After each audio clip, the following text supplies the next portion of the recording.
This is my favorite mechanic. How long you had your shop, Junior? 2 years to be exact. And what do you think about a dealership trying to charge you a diagnostic fee for every single issue a customer tells you about? Straight bullshit.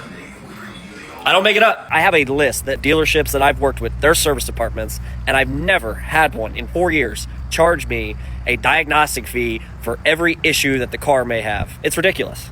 Junior, the mechanic, I just got a bill from him on 3 vehicles for about $5,000, all basic maintenance and service. I'm not afraid to pay money for a good mechanic. I'm just not going to be croaked on diagnostic fees. Let's dive in. So the guy in the video owns a dealership.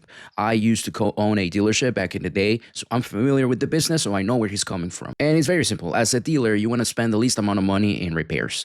In auto repair, you want to make as much as possible through repairs, parts, and diagnostics to make a profit. These are two businesses whose interests naturally go in opposite direction. I have explained in other videos the importance of why diagnostics need to be compensated, so feel free to check it out.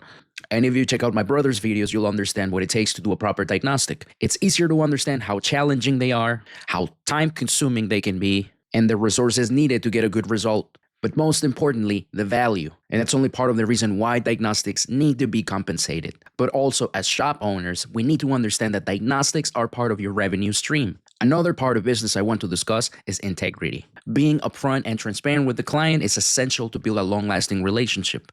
Educating and helping the client understand the process that you need to follow in order to achieve the desired result is critical. And just as important is being clear about the fees. Now, I can't speak on Junior's behalf or the alleged list of dealers that don't charge for diagnostics, but what I've seen in the industry is that people that claim that don't charge for diagnostics, they usually bake them into their labor rate. Personally, that's not a practice I agree with. I understand it may work for other shops because having the conversation with the client and helping them understand why diagnostics need to be compensated can be uncomfortable. But increasing your labor rate just to compensate for diagnostic time without telling the client, to me, it seems a little deceiving. Now, claiming that you shouldn't charge more than one diagnostic for more than one issue, it's just ridiculous. An electrical problem and a suspension issue on the same vehicle will take two completely different diagnostic strategies, different tools, different equipment, and their own individual time in order to diagnose.